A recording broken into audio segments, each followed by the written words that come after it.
নমস্কার বন্ধুরা, আমি পূর্বা ইন্সপায়ার্ড কৃষ্ণকথা চ্যানেলে আপনাদের সবাইকে স্বাগত জানাই। বন্ধুরা, সময়ের সঙ্গে তাল মেলাতে না পেরে আমরা অনেকেই মানসিক হতাশার শিকার হয়ে যাই।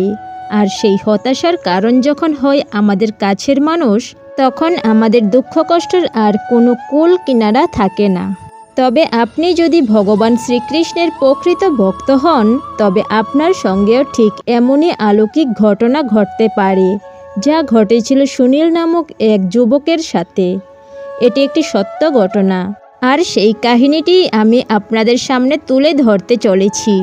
আপনারা যারা ভগবান শ্রীকৃষ্ণকে ভালোবাসেন এবং শ্রীকৃষ্ণকে নিজের জীবনের সাথী বানিয়ে নিয়েছেন, তাদের জন্য আজকের এই ভিডিওটি অত্যন্ত গুরুত্বপূর্ণ ভিডিও হতে চলেছে। কারণ আজকের এই ভিডিওতে আপনারা জানতে পারবেন যে ভক্তের মনে যদি কখনো কোনো দুঃখ হয়, তাহলে ভগবান তার পরম ভক্তের জন্য কী না করতে পারে। তাই আজকের এই ভিডিওটিতে বলা কাহিনীটি অত্যন্ত মনোযোগ সহকারে শেষ পর্যন্ত দেখবেন।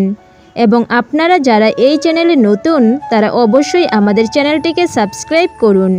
এবং ভিডিওটি দেখে যদি ভালো লাগে তাহলে অবশ্যই একটি লাইক করবেন এবং কমেন্টে জয় শ্রীকৃষ্ণ লিখতে ভুলবেন না। এবার চলুন এই অপূর্ব সুন্দর কাহিনীটিকে শুনে নেওয়া যাক। কালীঘাটের একটি পুরনো ফ্ল্যাট বাড়িতে সুনীল নামে এক যুবক তার মা ও বোনের সঙ্গে ভাড়া থাকত। তারা খুবই গরিব ছিল। সুনীল কলেজ স্ট্রিটের বিদ্যাসাগর কলেজে পড়াশোনা করত আর পাশাপাশি টিউশন করে সংসার চালাতো। সে খুবই সরল ও সাদাসিধে প্রকৃতির ছেলে ছিল এবং তার ক্লাসের এক সহপাঠী যুবতী নারীকে সে খুব ভালোবাসত। মেয়েটিও তাকে পছন্দ করত। তারপর এমনই শ্রাবণের এক বিকেলে কলেজ শেষ হওয়ার পর সুনীল নিজের সমস্ত সাহস সঞ্চয় করে মেয়েটির সামনে গিয়ে উপস্থিত হলো তাকে প্রেমের প্রপোজাল দেওয়ার জন্য। একদিন ছুটন্ত হৃদয় নিয়ে কাঁপা কাঁপা গলায় সুনীল মেয়েটিকে বলেছিল, আমি তোমাকে ভালোবাসি। ধীরে ধীরে বৃষ্টি পড়ছিল তখন। সুনীলের মুখে প্রেমের প্রস্তাব পেয়ে মেয়েটির মুখ উজ্জ্বল হাসিতে ভরে উঠেছিল এবং সুনীলের গর্মাক্ত হাতের তালু স্পর্শ করে মেয়েটি তাকে কথা দিয়েছিল যে সে কখনোই তাকে ছেড়ে যাবে না। তারপর থেকে তারা দুজনে দিনের বেশিরভাগ সময়টা একসঙ্গে কাটাতো। এই দিনগুলি সত্যিই ছিল খুব সুন্দর। এভাবে 2 বছর পার হয়ে গেল। সুনীল সংসার চালানোর পাশাপাশি মেয়েটির আবদার রাখার জন্য টিউশনি করা আরও বাড়িয়ে দিল। তবে মেয়েটি যেহেতু খুব ধনী পরিবারের ছিল, তাই প্রায়শই সুনীলকে খুব দরিদ্র মনে হতে শুরু করলো। তারপর হঠাৎ একদিন একটি দীর্ঘ ফোন কলে তাদের মধ্যে এই বিষয়টি নিয়ে বিতর্ক শুরু হলো। কারণ সুনীলের পক্ষে আর্থিক অসুবিধার সাথে লড়াই করে সবসময় মেয়েটির ইচ্ছে পূরণ করা খুব কঠিন হয়ে পড়েছিল। ফোন কলে তর্ক আরও বাড়তে থাকলো। মেয়েটি তাকে কিছু কড়া কথা শুনিয়ে ফোন কেটে দিল। তারপর ঠিক 2 দিন সুনীল যখন নিজের ঘর অন্ধকার করে শুয়েছিল, মেয়েটি তখন তাকে ফোন করলো। কাঁপা কাঁপা গলায় সুনীল ফোনটি ধরল। মেয়েটা তাকে সম্পর্ক শেষ করার কথা বলে ফোন কেটে দিল। ফোন রাখার সাথে সাথে সুনীলের চোখে জল চলে এলো। সে নিজের ভেঙে যাওয়া মন নিয়ে নিজের ঘরে বসে ভগবান শ্রীকৃষ্ণের একটা ছবিকে আঁকড়ে ধরে নীরবে কাঁদতে শুরু করলো। সুনীল ছোট্টবেলা থেকেই ভগবান শ্রীকৃষ্ণের পরম ভক্ত ছিল। সে ভগবান শ্রীকৃষ্ণকে নিজের দাদা, বন্ধু ও গুরু হিসাবে মানত। সে রোজ ভগবান শ্রীকৃষ্ণকে নিজের জীবনের সমস্ত দুঃখে কষ্টের কথা বলতো। আর ঠিক তখনই যখন সে ভগবান শ্রীকৃষ্ণের একটি ছবিকে জড়িয়ে ধরে নীরবে কাঁদছিল, তখন তার মা তার ঘরে প্রবেশ করল।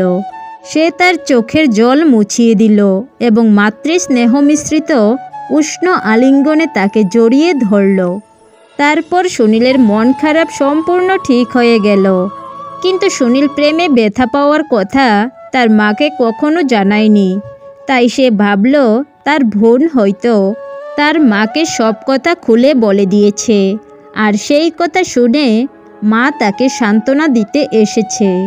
মা যাওয়ার কিছুক্ষণ পরে সুনীল নিজের বিছানা থেকে উঠে আলো জ্বালিয়ে যা দেখল তা তাকে সম্পূর্ণ অবাক করে দিল। সে হতবাক হয়ে দেখল তার ঘরের দরজা সে ভেতর থেকে বন্ধ করে রেখেছিল, তাই কোনোভাবেই তার মায়ের পক্ষে সেই ঘরে প্রবেশ করা সম্ভব ছিল না। তারপর সে লক্ষ্য করে দেখল তার বিছানার চাদর কারুর বসার কোনো চিহ্নই ছিল না। বিছানার যেদিকে সে শুয়েছিল সেদিক ছাড়া বাকি বিছানার চাদর একদম নিখুঁতভাবে টান টান করে পাতা আছে, যেন সেখানে কেউ বসেইনি। এইসব কিছু দেখার পর সুনীলের বিভ্রান্তি সম্পূর্ণ কেটে গেল। সে বুঝতে পারল যে স্বয়ং ভগবান শ্রীকৃষ্ণ তার মায়ের রূপে এসে তাকে সান্ত্বনা প্রদান করেছিলেন। ভগবান শ্রীকৃষ্ণ এই ভক্তকে ডিপ্রেশন থেকে উদ্ধার করার জন্য মাতৃস্নেহে আলিঙ্গন করেছিলেন আর তার চোখের জল মুছে দিয়েছিল। যে ভগবান শ্রীকৃষ্ণের নাম জপ করত সুনীল রোজ, যার লীলা কাহিনী শ্রবণ করে সে পরম তৃপ্তি পেত, যার পুজো করতে সে মন্দিরে যেত, সে ভগবান শ্রীকৃষ্ণের দর্শন পেয়ে সুনীল তার সমস্ত দুঃখ চিরকালের জন্য ভুলে গেল। ভগবান শ্রীকৃষ্ণের প্রতি কৃতজ্ঞতায় তার হৃদয় ভরে উঠল এবং সে মনে মনে হরে কৃষ্ণ নাম জপ করতে থাকল।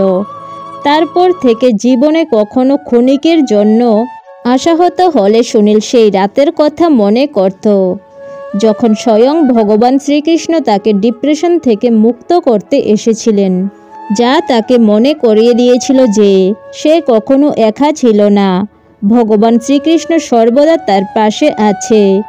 এই কথা মনে করে তার হৃদয় আনন্দে পরিপূর্ণ হয়ে উঠত। বন্ধুরা, সর্বশক্তিমান পরমেশ্বর ভগবান শ্রীকৃষ্ণ সর্বদা নিজের পাশেই থাকেন। তিনি এক মুহূর্তের জন্যও নিজের ভক্তের থেকে দৃষ্টি সরিয়ে দেন না। তাই ভক্তের জীবনে কোনো দুঃখ, কষ্ট বা সংকট এলে তিনি সর্বদা তার ভক্তের উদ্ধার করেন। শুধু আমাদের কর্তব্য হলো ভগবান শ্রীকৃষ্ণকে স্মরণ করে যাওয়া, নিয়মিত কৃষ্ণ নাম জপ করা। তো বন্ধুরা, আশা করছি তোমাদের আজকের ভিডিওটি অত্যন্ত ভালো লেগেছে। যদি ভালো লেগে থাকে তাহলে অবশ্যই একটি লাইক এবং কমেন্টে জয় শ্রীকৃষ্ণ লিখতে ভুলবেন না।